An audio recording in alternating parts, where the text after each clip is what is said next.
ශ්‍රී ලංකාවේ දැනට ධාවනය කරන සැප බස් එකේ රෝමක් ගිහිල්ලාමුද? රෝමක් යන ගමන් බස් එකේ සම්පූර්ණ විස්තරය දැනගමුද? එහෙනම් රැඳිලා ඉන්න වීඩියෝ එකත් එක්ක අපි බස් ටීවී ශ්‍රී ලංකා.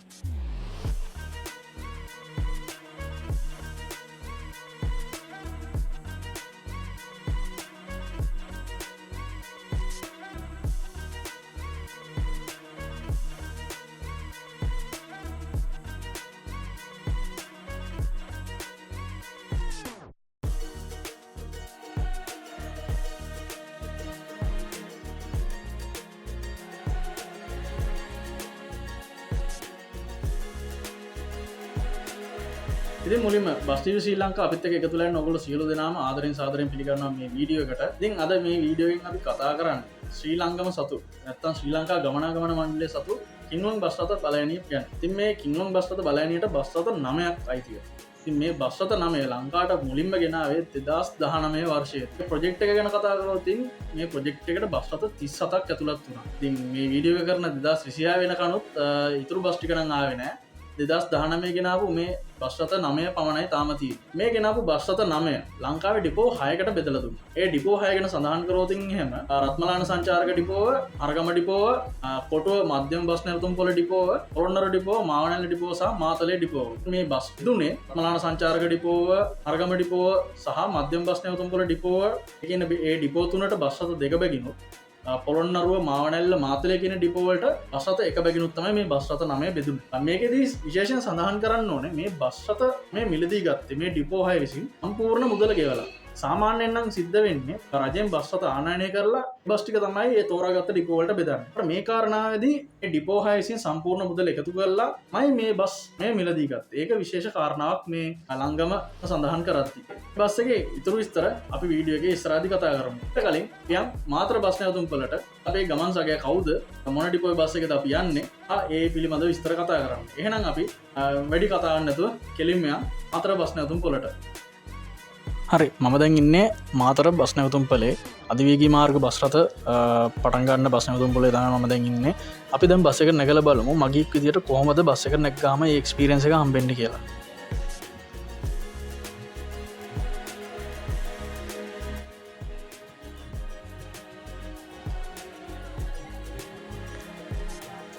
ඉතින් අපි මේ සීට් එකේ වාඩි වෙලා බලමු කොහොමද ඒ අත්දැකීම කියලා.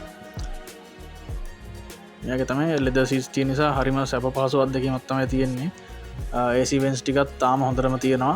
ඊටාම හොඳින් මේ මේන්ටේන් කරලා තියෙනවා. ඉතින් කප් හෝල්ඩ් එකක් තියෙනවා. ඉතින් මෙතන මතක් කරන්න ඕනේ මේ වගේ හොඳ බස් දාලා තියෙද්දි ඒවට කුණු දාලා යන්න එපා. ඒක ඇත්තට හොඳ වැඩක් නෙමෙයි. මේ අපි රැක ගන්න ඕනේ. ෆෝන් චාර්ජ් කරන්න USB පෝට් එකක්, මැගසින් රැක් එකක් සහ හොඳ ෆුට් රෙස්ට් දෙකක් තියෙනවා. ඉතින් බස් එකේ මුලින්ම මම තමයි මුලින්ම නැග්ගේ බස් එකට. ඉතින් අපි පොඩි ටුවර් එකක් ගිහින් බලමු කොහොමද බස් එකේ කන්ඩිෂන් එක කියලා. ඉතින් ඉස්සරහා ඔයගොල්ලන්ට මේ විදිහට බලා ගන්න පුළුවන්. පිටිපස්සට යද්දී ඔයගොල්ලන්ට පේනවා මේ ලෙදර් සීට්ස් තියෙන්නේ ඇත්තටම බ්‍රෑන්ඩ් නිව් ක්වොලිටි එකටම තියෙනවා. දැන් 2019 ගෙනාවත් දැන් මේ වීඩියෝ එක කරන්නේ 2026 බ්‍රෑන්ඩ් නිව් ක්වොලිටි එකටම තියෙනවා. ටූරිසම් ලෙවල් එකටම තියෙනවා. කිසිම අවුලක් නැහැ. ඇත්තරම හරිම ප්‍රියමනාප විදියට බස් එක බලා ගන්නවා අපේ රියදුරු මහත්මයා. රියදුරු මහත්මයා ගැන සඳහනක් කරන්න ඕනේ. ජනක රියදුරු මහත්මයා ඇත්තරම බස් එක මේ හොඳටම තියන් ඉන්නවා. මම බස් එක යන අතරතුරේදී සහ මාකුඹුරේ නවත්තපු වෙලෙත් මම දැක්ක බස් එක හොඳටම බස් එක බලා ගන්නවා. ඉතින් අපේ වෙලාව හරි මාකුඹුර බලා පිටත් වෙන්න. ඉතින් කොන්දස්තර මහත්තයත් බස් එකට නැග්ගා. ටිකට් මැෂින් එක අරන් ටිකට් කඩන්න. අදරත් ඉතින් මේ බස් එක බස් නැවතුම්පොළේ පිටත් වෙද්දී බ්‍රෑන්ඩ් නිව් ලුක් එකටම තියෙන හින්දා ඉතින් හැමෝම බලනවා බස් එක දිහා. මේ විදිහට අපි පිටත් වෙනවා.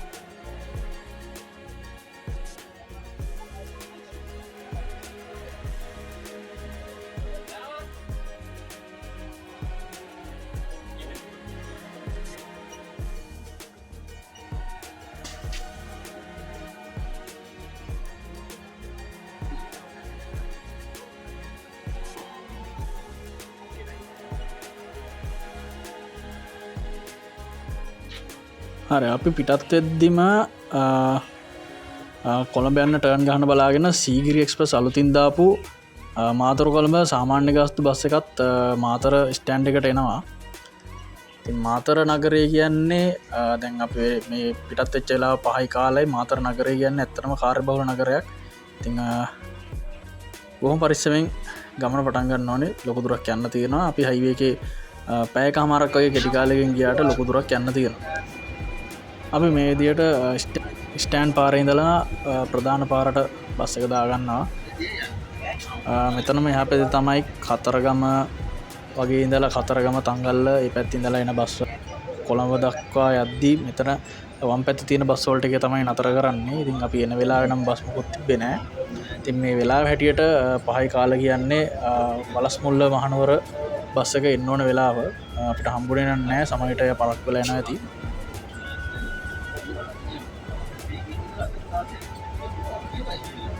දැන් අපි හෙමීටමට මාතර බලකොටුවත් පව් කරගෙන මහානාම පාලම පැත්තර තමයි මේ අපි යන්නේ. නිල්ලලාගඟ උඩින් තමයි මේ මහානාම පාලම යන්නේ.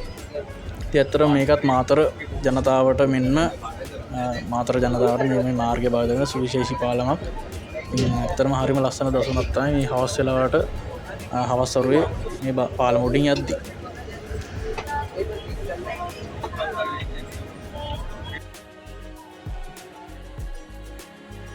ඉතින් අපිට ඉස්සරහෙන් බලාගන්න පුළුවන් මාතර බෝධිය හරි මනුවස් තියර බෝධියක්. යන ඕනම කෙනෙක් පඳුරක් දාලා ආශිර්වාද අරන් තමයි කොළඹ බලා යන්නේ. ඉතින් ඇත්තටම අපි එන මාතර බෝ සමිති පිහිටෙන් අපි පරිස්සමෙන් කොළඹ බලා පිටත් වෙමු.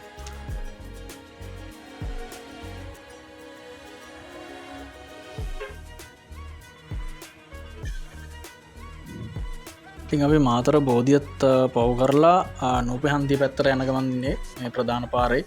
ඉතින් මේ පාර තමයි ගම්ම බ්ලොක් එන්නේ. ඉතින් ටියුෂන් පන්ති ගොඩක් තියෙනවා. එක එක විවිධ වැඩවලට මාතරට ආපු ඔක්කොම වගේ. ඉතින් මේ දෙපැත්තේ තියෙන පෞද්ගලික ඉස්පිරිතාල නම් මනම් ගොඩක් තියෙනවා. ඉතින් ඒ නිසා තදබදේ වැඩි. අපි දැන් ඉන්නේ රාහුල ඉස්කෝලේ ගාව. ඉස්කෝලේ පව් කරා විතරයි. ඉතින් එතනදී අපේ බස් රථයේ කොන්දොස්තර මහත්තයා බස් එකෙන් බැස්සා. ඉතින් ඔගොල්ලෝ බලන්න ඇති මොකක්ද ඒ උනේ කියලා. ටිකට් එක කඩලි කරලා ආදැන් සල්ලි ඔක්කොම රිදුරු මහත්තයට දීලා ටිකට් මැෂින් එකත් බස් එකෙන් තියලා කොන්දොස්තර මහත්තයා බැස්සා. ඉතින් ඔයගොල්ලන්ට මතක ඇති මීට මාස කිහිපයකට කලින් ලංගම බස්වල ලංගම හයිවේ බස්වල කොන්දොස්තරලා ඔක්කොම අයින් කරා. ඉතින් එතකොට මේකේ ඔයගොල්ලෝ බලන්න ඇතිනේ මේකේ ටිකට් කඩන්න කොහොමද කියලා. ඉතින් මාතර බස් ස්ටෑන්ඩ් එකේ කොන්දොස්තරලා 4 දෙනෙක් සහ 4 දෙනෙක් ඉන්නවා.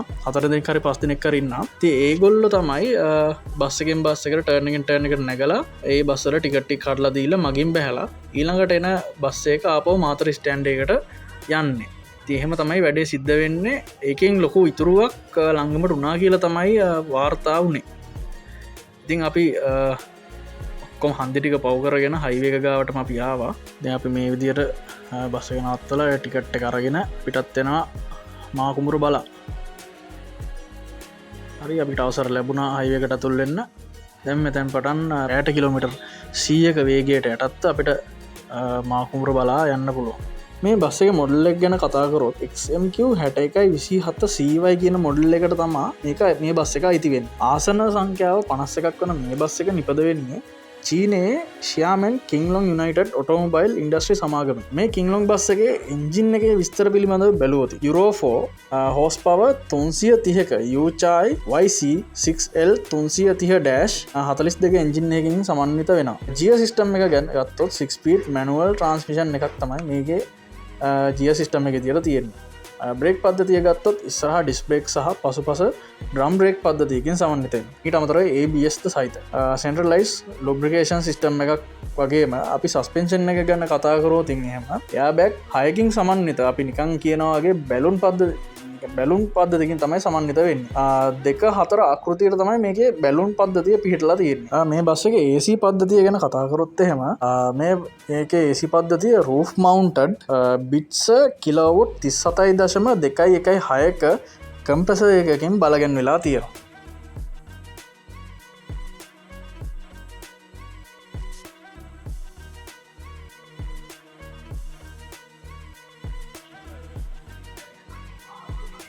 දවසේ සියලුම ගමන්වාර අවසන්. දැන් ඩිපෝ බලා යන්න තමයි තියෙන්නේ. මේ තියෙන්නේ බස් එක ඩිපෝට යනවා. ඉතින් මේ විදියට මගේ වීඩියෝ එකත් අවසන් වෙනවා. ඉතින් මේ දක්වා බලපු ඔයගොල්ලෝ සියලු දෙනාටම බොහොම ස්තුතියි. ඉතින් මේ වගේ වීඩියෝස් දිකටම් බලන්න අපිෝ සබස්ක්‍රයිබ් කරන්න ලයික් කරන්න ෂයා කරන්න ඉතිං ඔගොලොන්ගේ යාලෝඩ්ඩ බලන්න ෂයා කරන්න එන ඉතින් මේ වගේ තවත් වීඩියෝගින් ආය හම්බෙමු එනම් සියලු දෙනාටම ජයවේවා